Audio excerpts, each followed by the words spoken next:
Wonder classes के YouTube channel पर आप सभी का स्वागत है, अभिनंदन है।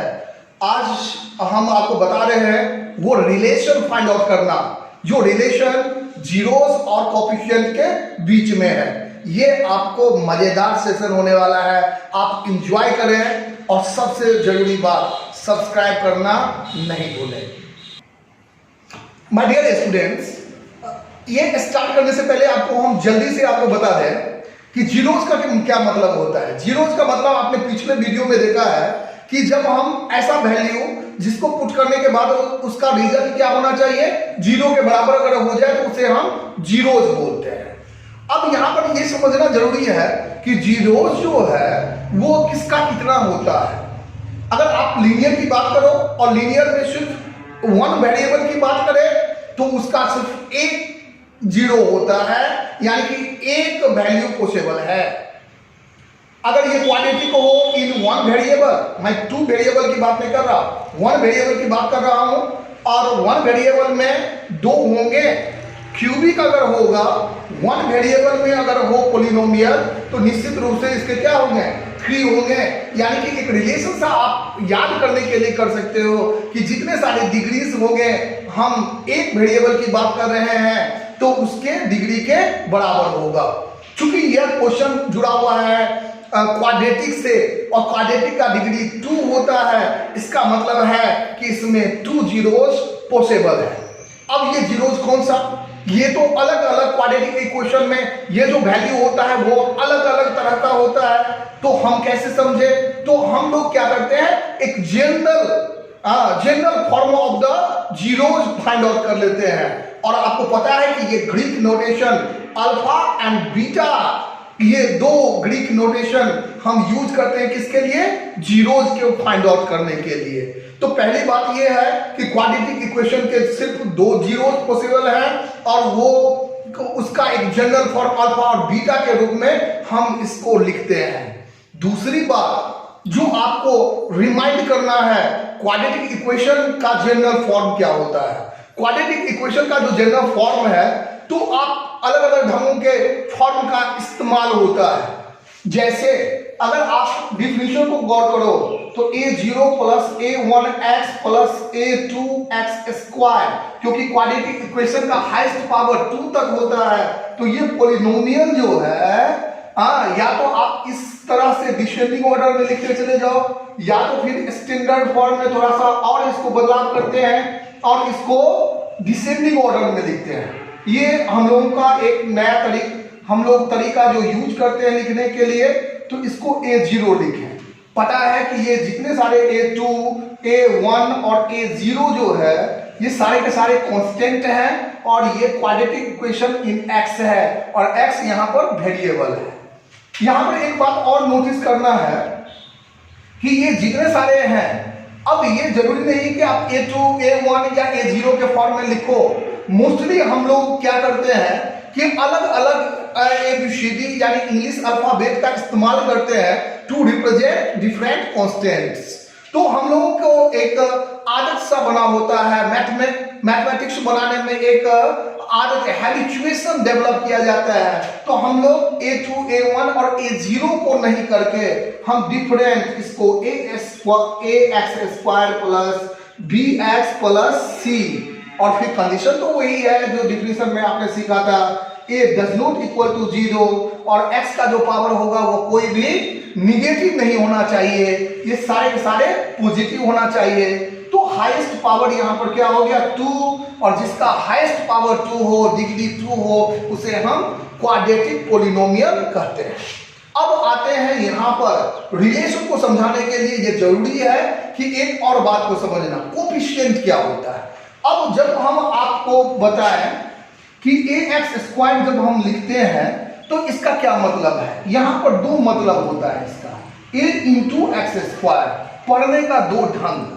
जैसे आप 2 इंटू 3 को दो ढंगों से पढ़ सकते हो कि 2 is multiply by 3 and 3 is multiply by 2। 2 को 3 से मल्टीप्लाई किया गया है या 3 को 2 से मल्टीप्लाई किया गया है। इसी तरह से a इंटू एक्स स्क्वायर को दो ढंगों से हम पढ़ सकते हैं।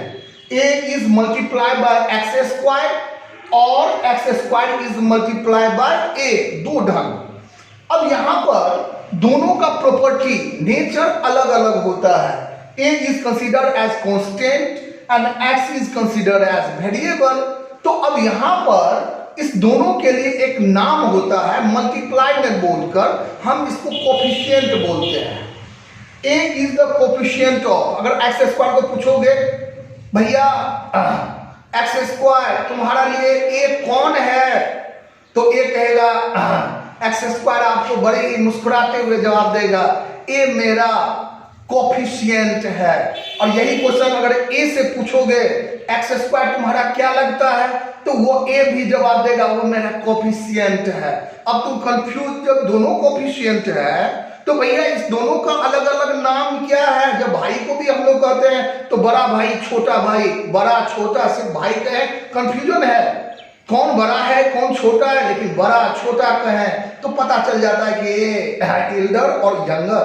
अब यहां पर हम कैसे समझेंगे कि ये दोनों कोफिशिएंट क्या है। इसके लिए एक टर्म होता है लिटरल और न्यूमेरिकल। जितने सारे कांस्टेंट है उसके लिए वर्ड जो यूज किया जाता है न्यूमेरिकल, और जितने सारे वेरिएबल्स हैं उसके लिए यूज किया जाता है लिटरल। तो अब यहां पर देखो a itself is constant, so a is the numerical coefficient of x square। तो x square से अगर पूरा पूछोगे, डिटेल में पूछोगे a कौन है, तो कहेगा न्यूमेरिकल कोफिशिएंट। और a से पूछोगे कि x स्क्वायर कौन है, तो वो कहेगा लिटरल कोफिशिएंट है x स्क्वायर मेरा। अब यहां पर ax square plus bx plus c, ये जो क्वाड्रेटिक पोलिनोमियल का जो ये जनरल फॉर्म है, इसमें अब इसको इंट्रोडक्शन में आपको बता रहे हैं।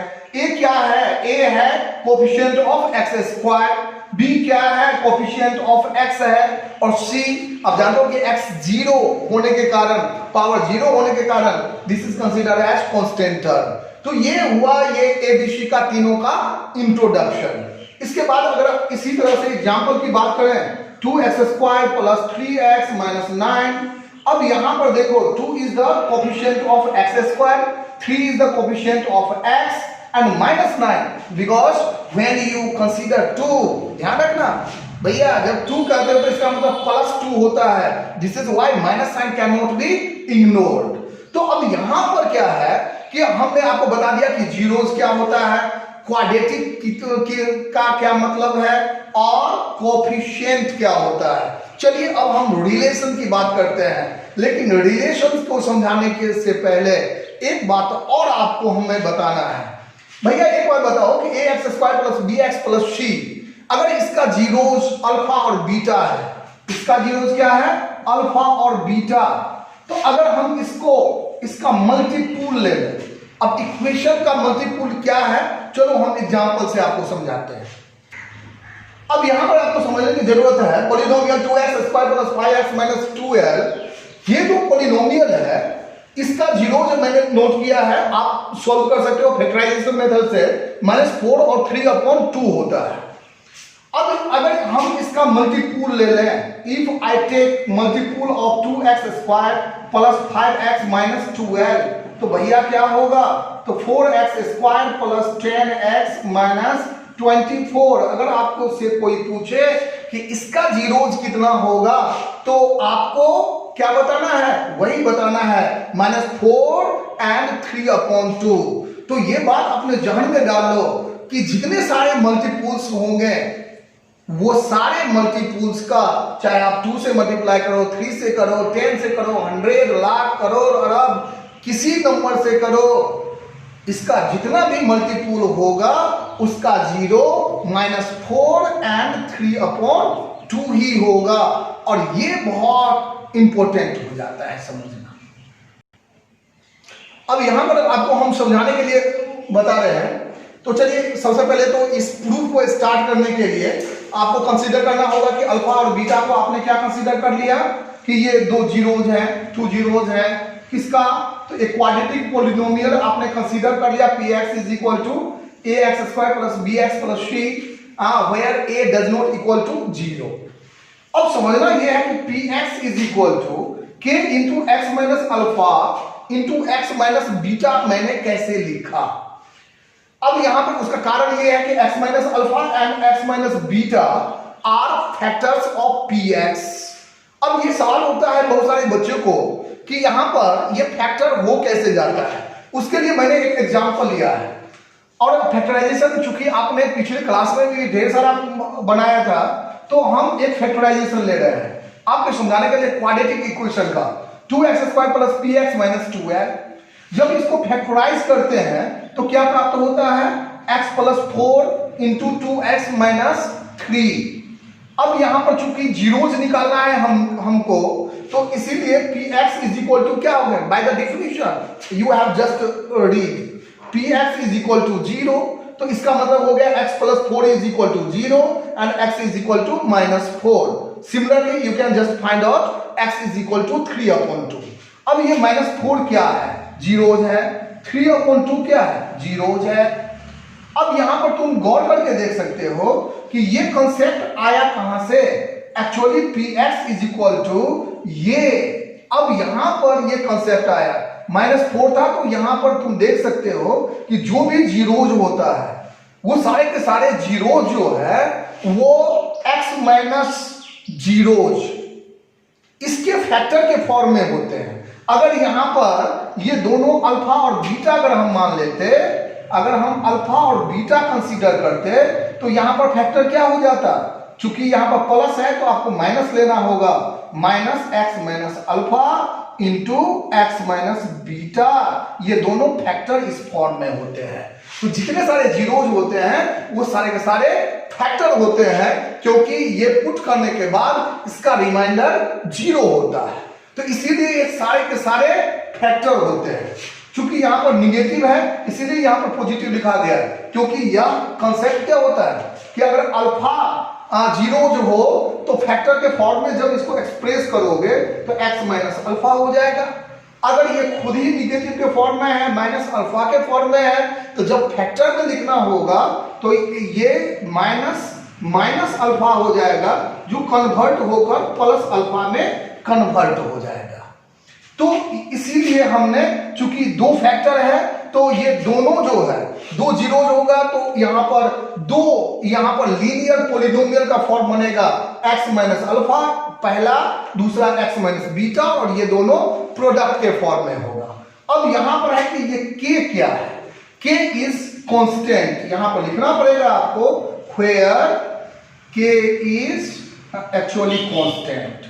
अब कहोगे कि ये कांस्टेंट हमने क्यों लिया, तो अभी हमने तुरंत आपको बताया था कि अगर px का जो वैल्यू होता है, चूंकि सारे इक्वेशन सिंपलेस्ट फॉर्म में होते हैं, अगर नहीं होते हैं तो सबसे पहले हम उसमें से कॉमन वो नंबर को छांट लेते हैं। चूंकि जितने सारे पॉलिनोमियल का मल्टीपुल होगा उस सारे के सारे उसका जीरोज बराबर होगा, इसीलिए हम यहां पर के वर्ड का इस्तेमाल करते हैं क्योंकि हमें पता नहीं है कि ये क्वाड्रेटिक इक्वेशन जो है वो अपने सिंपलेस्ट फॉर्म में है या नहीं है।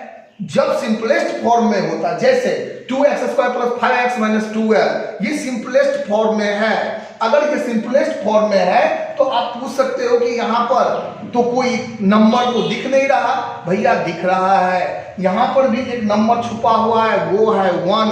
तो जब कोई सिंपलेस्ट फॉर्म होता है तो उस कंडीशन में k का वैल्यू क्या हो जाएगा 1 हो जाएगा। लेकिन अगर मल्टीपुल होगा तो वहां पर k का वैल्यू 1 से फ्लक्चुएट करेगा, ग्रेटर होता चला जाएगा 2, 3, 4। It depend upon how many times the multiple has been given. अब यहां पर देख सकते हो कि जब आप यहां तक समझ में आ गया है तो अब यहां पर ये मल्टीप्लिकेशन है। तो चलिए हम मल्टीप्लाई करते हैं x से x को x², फिर x को अल्फा से तो माइनस अल्फा x, उसके बाद हम बीटा से करते हैं beta into x beta x, चूंकि प्लस माइनस माइनस इसीलिए माइनस का साइन देना है, माइनस माइनस प्लस, फिर बीटा को अल्फा से करना है तो ये क्या होगा प्लस अल्फा बीटा। अब यहाँ पर एक्स स्क्वायर हमने नोट कर लिया, लेकिन इस दोनों टर्म में एक्स है, एक्स कॉमन ले सकते हैं, तो ये क्या हो जाएगा, अल्फा प्लस बीटा हो जाएगा, फिर प्लस अल्फा बीटा। फिर यहाँ पर हम आगे एडजस्ट करते हैं, चूंकि हम जानते हैं कम्यूटेटिव लॉ से x into alpha plus beta लिखो या फिर alpha plus beta into x लिखो, रिजल्ट कोई फर्क नहीं पड़ रहा है। तो एक रीअरेंजमेंट यहाँ पर इस दोनों प्रोसेस में रीअरेंजमेंट करते हैं, एक्स को हमने बाद में लिखा है, और यहाँ पर फिर इस तीनों टर्म को, अलग अलग टर्म को के से मल्टीप्लाई करने के बाद तो ये क्या फाइनली हमको प्राप्त होता है, के एक्स स्क्वायर माइनस के into alpha plus beta into x plus के इंटू अल्फा बीटा। अब हमें क्या करना है, दोनों को इक्वेट करना है। तो चलिए देखते हैं। अब यहाँ पर देख सकते हो कि ये लास्ट टर्म के बाद हम यहाँ पर आते हैं, तो पी एक्स का वैल्यू क्या था, एक्चुअली पी एक्स का वैल्यू था A x square plus B X plus C, और वो किसके इक्वल आया है, तो के एक्स स्क्वायर माइनस के alpha plus beta X plus K alpha beta. अब दोनों को हम कंपेयर करते हैं या इक्वेटिंग करते हैं। इक्वेटिंग क्या करते हैं, तो एक्स स्क्वायर को एक्स स्क्वायर के साथ, एक्स को एक्स के साथ, और कांस्टेंट टर्म को कांस्टेंट टर्म के साथ। अगर इस दोनों को हम कंपेयर करें, अब यहां से हम के एक्स स्क्वायर ले लेते हैं और यहां से हम ए एक्स स्क्वायर ले लेते हैं और दोनों को कंपेयर करके देखते हैं। तो अब यहां पर क्या हो जाएगा, k x square is equal to a x square. अगर इस दोनों को कैंसिल कर दें तो के का वैल्यू क्या है, ए आता है। आप डायरेक्ट भी लिख सकते हो, coefficient of x square in both sides must be equal. अब के का वैल्यू क्या आ गया, ए आ गया। फिर हम दूसरे टर्म को लेते हैं, माइनस के alpha plus beta x is equal to यहाँ पर बी एक्स। आप डायरेक्ट कोफिशिएंट भी ले सकते हो, एक्स एक्स कैंसिल हो गया, alpha plus beta is equal to b upon minus k, and which can easily be written as b upon minus a. अब k का वैल्यू यहाँ पर a है, तो यहाँ पर हमने पुट कर दिया। Since it is not in standard form, so you have to write minus b upon a। और यहाँ से एक इंफॉर्मेशन मिलता है कि माइनस b अपॉन a का मतलब क्या हुआ, तो आप कोफिशिएंट जानते हो, और यहाँ पर क्या हो जाएगा कि minus b is the coefficient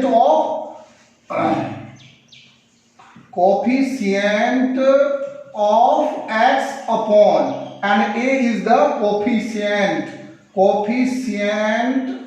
of x square. Similarly, अगर थर्ड टर्म को करो तो k alpha beta is equal to c, therefore alpha beta is equal to c upon k, and it can easily be written as c upon a. c क्या है, c आप जानते हो कि कांस्टेंट टर्म है, और ए क्या है, फिर वही कोफिशिएंट ऑफ एक्स स्क्वायर। तो इस पर ढेर सारा क्वेश्चन आपको बनाना है।